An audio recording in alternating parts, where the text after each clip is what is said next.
High friends, नमस्ते। Mums magic फुडमा यहाँहरूलाई धेरै धेरै स्वागत छ। यदि हजुरहरूले हाम्रो च्यानललाई सब्सक्राइब गर्नुभएको छैन भने प्लिज सब्सक्राइब गरिदिनु होला र नयाँ नयाँ रेसिपीको नोटिफिकेसन पाउनको लागि यो बेल आइकनलाई पनि प्रेस गरिदिनु होला। आज मैले यहाँ अलि डिफ्रेन्ट तरिकाले एग करी बनाएर देखाउन जाँदैछु। यसको लागि मैले यहाँ यो बोलमा 3टा अन्डालाई यसरी फुटाउँछु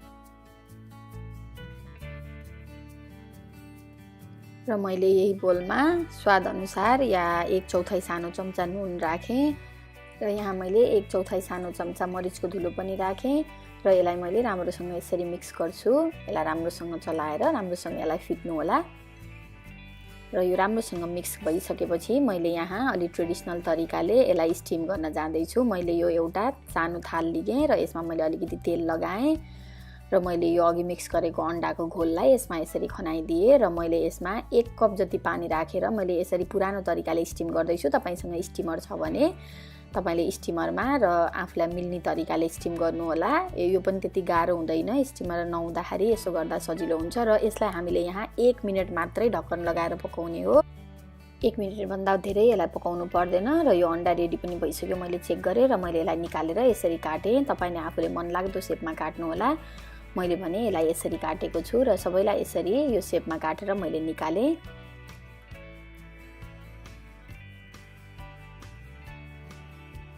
र यो सबैलाई यसरी निकालौँ। तपाईलाई लामो गोलो जस्तो शेपमा काट्न मन लाग्छ काट्नु होला, तर मैले यस्तो शेपमा काटेँ र यो यसरी रेडी पनि भयो। र मैले यो एउटा प्यान लिएँ, यसमा मैले लगभग 2 चम्चा तेल राखेँ र यो अघि बनाएको अन्डाको पिसलाई मैले यसरी राम्रोसँग यसलाई फ्राई गर्न जाँदैछु। धेरै बेर फ्राई गर्नु पर्दैन, यो पाकिसकेको छ, तर यसलाई अलिअलि मात्रै हल्का रातो बनाउने गरी फ्राई गर्ने। यो दुवैतिर फर्काएर मैले यसरी फ्राई गर्दैछु यसलाई।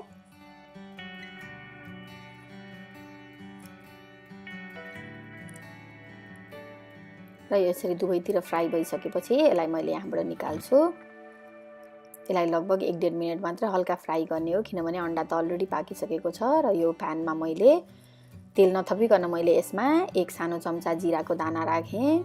जिरा रातो भइसकेपछि मैले एउटा मिडियम साइजको प्याजलाई यस्तो मसिनो शेपमा काटेर राखेँ र मैले यहाँ लसुन र अदुवाको 1 ठुलो चम्चा मसिनो गराएर काटेको राखेँ। तपाईले लसुन अदुवाको पेस्ट राख्दा पनि हुन्छ। मैले पनि यसरी मसिनो टुक्रा बनाएर काटेर राखेको छु र यसलाई राम्रोसँग चलाउनु होला र यसलाई हामीले एकछिन रातो बनाएर भुट्ने।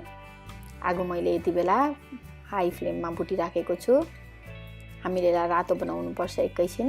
अनि मैले यहाँ 2टा खुर्सानी पनि राखेँ। खुर्सानी आफ्नो स्वाद अनुसार राख्नु होला। मैले यसलाई एकछिन यस्तो रातो हुने गरी भुट्छु। यसलाई एकछिन रातो बनाऊ। लसुन प्याज यसरी भुटेर रातो भइसकेपछि मैले यहाँ नुन राखेँ। नुन मैले थोरै नुन राखेको छु, किनभने अन्डामा अघि नै नुन राखेको छ। हामीले थोरै बेसार पाउडर पनि राखौँ र यसलाई मैले एकछिन यसरी चलाउँछु।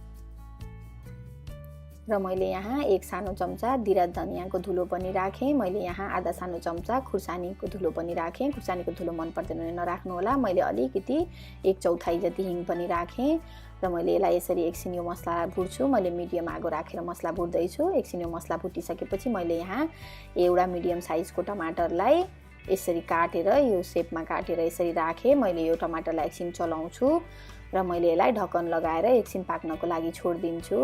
यो टमाटरलाई हामीले एकछिन ढक्कन लगाएर राख्यो भने यसरी पाकेर यो सफ्ट हुन्छ। यो एकदमै पेस्ट जस्तो बनिसकेको छ र यतिको पाकेर यो टमाटर पेस्ट जस्तो भइसकेपछि मैले यसमा 1 सानो चम्चा बेसनको धुलो राख्दैछु। बेसनको धुलोले स्वाद पनि एकदमै मिठो हुन्छ र ग्रेभी पनि एकदम राम्रो ग्रेभी बन्छ।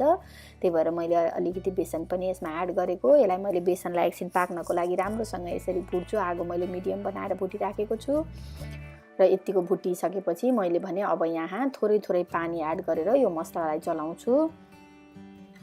तपाईलाई कतिको ग्रेभी मनपर्छ त्यही अनुसार पानी एड गर्दै जाने। मैले भने यहाँ बीचमा अलिअलि पानी थप्दै मैले लगभग टोटलमा 1 कप जति पानी राखेँ। सायद 1 कप जति पानी या 1.5-2 कप। तपाईलाई झोलै खान मन छ भने अलि पातलो झोल बनाउँदा नि हुन्छ। मैले भने लगभग यो 1 कप जति पानी यसरी राखेर यो मसलालाई पाक्नको लागि छोडिदिएँ र यसलाई बीचबीचमा यसरी मैले चलाएँ पनि।